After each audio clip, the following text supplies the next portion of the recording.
यहाँ तक हम लोग सिद्ध कर लिए थे रेले जीन के नियम तक। अब वीन के विस्थापन नियम को सिद्ध मतलब इसका नियम हम लोग सिद्ध कर, क्योंकि ये 2 साल पूछा गया था, 2 साल में पूछा गया था। ठीक, 2 साल पूछा गया तो इसको हम लोग यहाँ पर ये वाला नियम या तो ये वाला नियम को सिद्ध करके आप लोग दिखाएंगे। 2 नियम दिया था इसमें, तो एक नियम को मतलब इसमें बताएंगे। ठीक, ये 2 साल पूछा गया है, इसको यहाँ से शुरू करेंगे, फिर उसको जहाँ तक जाएगा वहाँ तक हम लोग को सिद्ध होगा, वहाँ तक इसको सिद्ध करना पड़ेगा। तो इसको आप लोग यहाँ से ये पहला नियम लिखना, फिर दूसरा नियम लिखना, फिर उसके बाद उत्पत्ति लिखना। उत्पत्ति के बाद यहाँ पर देखिए ये वाला उच्च घनत्व है। ठीक, ये देखिए u, ठीक, u is equal to u v हो गया। ठीक, समीकरण 2 दे देंगे इसको। फिर उसके बाद क्या करेंगे, फिर उसके बाद ये वाला लिखेंगे। ठीक, यहाँ से यहाँ पर लिखेंगे। ठीक, ये देखिए। ठीक, ये देखिए। ठीक, ये देखिए, तो यहाँ पर ये वाला है। ठीक, यहाँ से इसे करके इसे यहाँ पर लिखते जाएंगे। ठीक, यहाँ पर लिखेंगे। ठीक, फिर उसके बाद ये देखिए।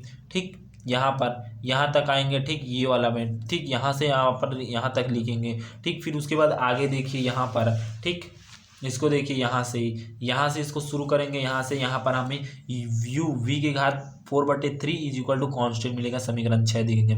ठीक, फिर उसके बाद इसके आगे और लिखेंगे ये स्टीफन के नियम अनुसार। ठीक, ये हो गया। ठीक, कांस्टेंट हो जाएगा। ठीक, फिर उसके बाद यहाँ पर देखिए। ठीक, यहाँ पर आएगा। ठीक, यहाँ से इसको यहाँ से शुरू करें, यहाँ से लिखेंगे। ठीक, यहाँ से ऐसे करके जाएंगे। ठीक, फिर इसी में क्या आ जाएगा, एक वर्णन फिर से ही लिखना पड़ेगा, जो पहला चित्र यहाँ पर बना हुआ है। ठीक, ये वाला देखिए।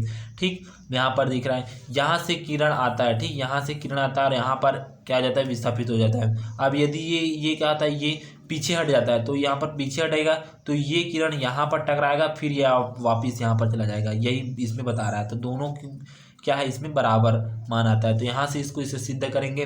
ठीक, फिर उसके बाद यहाँ से इसको यहाँ से सिद्ध करेंगे, यहाँ से करते हुए लिखते हुए यहाँ से। ठीक, यहाँ से। ठीक, फिर यहाँ से तो यहाँ तक लिखेंगे। ठीक, t is equal to λ/kT का मान। ठीक, ठीक, यहाँ पर धुंधला आ रहा है क्या आपको। ठीक, यहाँ पर λ/kT लिखेंगे यहाँ तक। ठीक, फिर उसके बाद इसको हम लोग यहाँ पर जाएंगे। ठीक, यहाँ से फिर से एक चित्र बनाना पड़ेगा इसमें। ठीक, एक चित्र फिर से बनाना पड़ेगा, तो यहाँ तक लिखेंगे। ठीक, फिर उसके बाद ये यहाँ पर लिखेंगे, फिर ये एक चित्र फिर से इसको बनाना पड़ेगा। ठीक, फिर ये अपना यहाँ से आपको ठीक, यहाँ से आपको लिखना पड़ेगा। ठीक, ये यहाँ तक 10 की घात 10 समीकरण देंगे। ठीक, फिर उसके बाद यहाँ से फिर से यहाँ पर इसको लिखना पड़ेगा। ठीक, यहाँ से ये 2 साल परीक्षा में पूछा गया है। ठीक, अगर हो सकता है तो ये इस साल भी आ सकता है। ठीक, इस प्रकार से यहाँ से, तो इसको मैं समझा नहीं पाया हूँ, आएगा कि नहीं आएगा पता नहीं है, लेकिन ये आता ही आता है। ठीक, आ भी सकता है इस साल। तो यहाँ से यहाँ तक लिखेंगे। ठीक, फिर ये देखिए यहाँ पर लिखेंगे। ठीक, फिर उसके बाद इसको यहाँ तक ये हो गया। फिर उसके बाद यहाँ से यहाँ तक लिखेंगे। फिर उसके बाद ये हो गया। तो अभिष्ट व्यंजक ये आएगा हमारे पास। ठीक, ये आएगा। ठीक, ये हमारे पास आएगा λ/t is equal to constant, यह हो जाएगा समीकरण 14। यही हमारे पास क्या है, वीन का विस्थापन नियम है। ठीक, वीन का विस्थापन नियम एक को हम सिद्ध करके दिखाए ना, λ/kT। ठीक, λ/t यहाँ पर देखिए। ठीक, यहाँ पर λ/t एक होगा। ठीक, ये ठीक, ये होता है। तो λ/t is equal to b होता है ना, इसी को हम लोग सिद्ध करके वहाँ पर दिखाए थे। ठीक, यहाँ पर दिखाया। ठीक, यहाँ पर। ठीक, यहाँ पर λ/t is equal to constant मतलब b है यहाँ पर। ठीक, इस प्रकार से है। ठीक, धन्यवाद। यही हमारे पास अंतिम टॉपिक था इस अध्याय का।